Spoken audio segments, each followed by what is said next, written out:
The story begins with a young woman named Melody. She is skiing alone in the middle of a frozen forest. After some time, she loses balance and crashes into a tree. She falls hard, and while falling, a sharp tree branch pierces into her leg. Slowly, her condition gets worse. She starts crawling on the snow because she knows that staying there will lead to death. After moving for a while, she sees a house in the distance and heads toward it. The house belongs to a man named Henry. He has been living there alone for a long time. He carefully looks around and then notices Melody outside. After seeing her injuries, he realizes she needs help. He carries her inside and starts treating her wounds. Melody lies on the bed and everything looks blurry to her. She sees Henry sharpening a knife so he can remove the wooden branch from her leg. The story then moves into a flashback from a few months earlier. Henry is shown shaving, and it is revealed that he is a professional hitman. He has already killed 99 people. A new contract comes to him, and the target is a rich man named Kessler. Henry prepares carefully and starts watching Kessler's movements. He learns that Kessler is going into a sauna, and that becomes the perfect moment. Henry enters and kills him silently without leaving any trace. He collects his payment from a locker room and leaves. For him, the job is finished. The next day, Kessler's funeral takes place. Many rich people arrive in expensive cars. Two detectives named Kappa and Davis are assigned the case. They agree that the killer is highly skilled and has left no evidence. They explain that a polymer bullet was used which leaves no trace in the body. Still, they must find the killer or the government will pressure them. They question Kessler's close associate Briegel. He explains that Kessler had many competitors and enemies. He also reveals that Kessler has a son named Charlie. Kessler arranged his will so that if Charlie dies, all property will be auctioned. Briegel refuses to tell where Charlie is and says he is hiding him for safety. Elsewhere, Melody is seen packing in her apartment. Her bodyguard Malik is watching her closely. He senses something wrong and goes inside only to find that Melody has escaped. Melody takes a taxi to a snowy mountain area and rents a snowmobile. Despite warnings, she continues her journey alone. Back in the present, Henry is repairing his weapons at home when he hears Melody's cries outside. The past and present connect as their paths finally cross. Henry carefully pulls the wooden pieces out of Melody's leg. Melody is in extreme pain, but Henry explains that this is the only way. He tells her that if they do not remove it now, her condition will only get worse. Hearing this, Melody slowly calms herself and allows him to continue. At the same time, Davis and Kappa are trying to learn more about the polymer bullet. They start searching for the supplier so they can reach the hitman. Kappa believes the killer is highly trained. He thinks the man either had a military background or received special training somewhere. That is why he is so dangerous. Kappa then remembers that they should tap Briegel's phone. He contacts his department and asks for all of Briegel's call records, hoping to find a clue. Time passes, and later Davis informs Kappa that he has been removed from the case. He has been assigned to a new case with senior officers. Kappa does not like this decision, but he understands that it is good for Davis. Working with seniors could help his promotion, so he congratulates Davis and tells him that he will handle the case alone. Back at the cabin, Henry brings a wounded deer inside. When Melody sees it, she assumes Henry hunted it. Henry explains that there are many wolves outside and the deer was already injured. If he had left it outside, the wolves would have killed it. He then starts questioning Melody. He tells her that this place is very dangerous and no tourists ever come here. He asks why she came to such a place. Melody says she felt trapped in her apartment for years and wanted to escape. She chose this place because no one would look for her here. Henry tells her that she must practice walking soon or her leg problem could get worse. After that, Henry goes outside to the spot where Melody had the accident. He carefully examines the area but still cannot understand how she fell. This thought bothers him. Suddenly, he sees a wolf nearby, drawn by Melody's dried blood. Henry raises his gun in case the wolf attacks. After a moment, the wolf walks away and Henry lowers his weapon without firing. Inside the cabin, Melody feels thirsty. Henry is not there, so she slowly moves toward the water. Her leg hurts badly and she falls to the floor. She crawls helplessly until Henry returns. Henry tells her that there is still a piece of wood inside her body. He says he was waiting for her to recover a bit before removing it. He explains that until it is removed, she will not heal. Melody agrees. Henry gives her water and a piece of cotton and tells her to bite it because the pain will be intense. He then begins the treatment.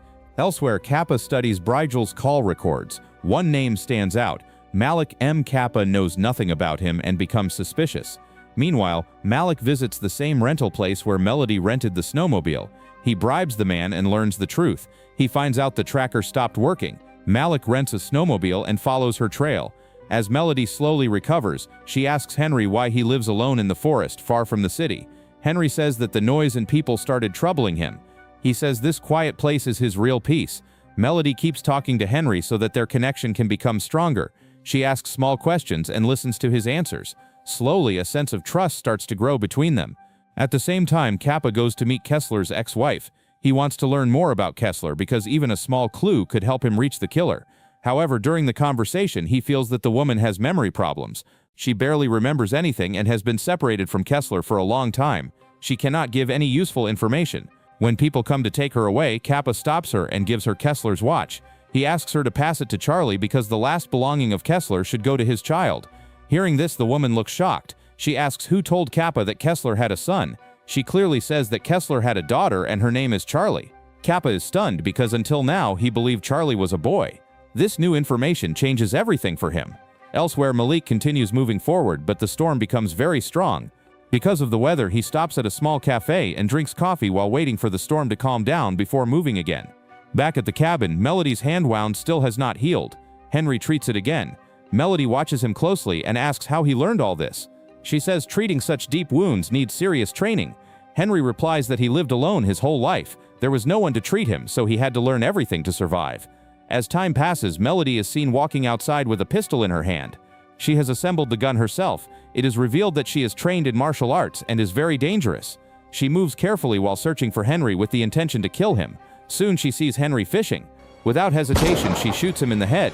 When she goes closer, she realizes it was a trap, and that was not Henry. Suddenly, Henry appears and captures her. He ties her inside the house and places a heavy wooden log on her to torture her. After some time, her condition worsens. Henry demands the truth and asks who she really is and why she wants to kill him. After staying silent, she finally reveals that she is Kessler's daughter, and her real name is Charlie. She says she came to take revenge for her father's death. Henry does not believe her and says Kessler had no daughter, only a son. Melody explains that everyone believes this lie to keep her safe. She says Brigel told her everything and planned this revenge. Henry says he does not want to kill her. He frees her and tells her to leave quietly and never come after him again. When Melody goes outside, she turns on the GPS of her snowmobile, but the storm becomes worse. Henry brings her back inside. He then reveals the truth. The contract ordered him to kill Kessler and his child. He believed Charlie was a boy and he never kills innocent people. He was told they were frauds harming society. Hearing this, Melody realizes there is a conspiracy in her family. At the same time, Kappa also starts suspecting Brigel. He watches him closely and believes Brigel is the mastermind behind everything. Kappa now clearly understands that if all the property is seized, then only one person will benefit from it, and that person is Brigel. With this thought, Kappa leaves immediately. On the other side, Malik M is still stuck inside the cafe because of the storm. Suddenly, he receives a message on his phone with a link. As soon as he opens it, his location is sent to Kappa. Kappa did this on purpose, so he could trace Malik. Once Kappa gets the location, he informs his nearby officers and asks them to catch Malik because he could be very dangerous. Kappa believes that if he reaches Malik, then the whole truth will come out.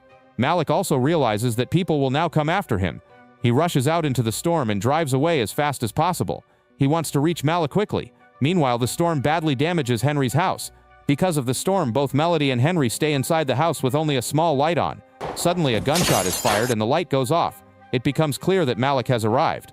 Malik is not there to save Melody. He wants to kill both Melody and Henry, so the entire matter ends at once. Henry understands that killers have arrived to eliminate them. He prepares himself and carefully moves through the house. He knows where Malik is hiding in the forest. Holding a knife, Henry moves slowly and attacks Malik. A brutal fight takes place, and in the end, Henry kills Malik. At the same time, Kappa arrives in the area with Davis. They spot a snowmobile on the road and stop their vehicle. They realize the people they are looking for are nearby. They wait there. Early in the morning, Henry starts walking back toward his house. When Melody sees him, she notices blood on his knife. She panics and believes Henry will kill her next. As Henry comes closer, Melody hits him on the head with a piece of wood. Henry falls and Melody starts running away. Henry fires a gunshot in the air to warn her to stop, but Melody keeps running. The sound of the gunshots alerts Kappa and Davis, and they rush toward the house. In the middle of the forest, Henry appears again in front of Melody.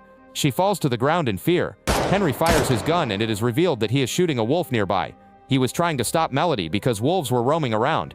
Hearing the second gunshot, Kappa arrives at the scene. He sees Henry holding a gun and Melody lying on the ground.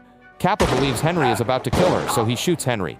Henry falls to the ground. Police officers surround the area. Melody goes back into Henry's house and remembers how Henry saved her life and never tried to harm her. She feels regret for him. When Kappa speaks to her, Melody gives him Brigel's number. She tells him everything and asks the police to arrest Brigel. Brigel is arrested and Melody becomes the rightful owner of all the property just as her father wanted.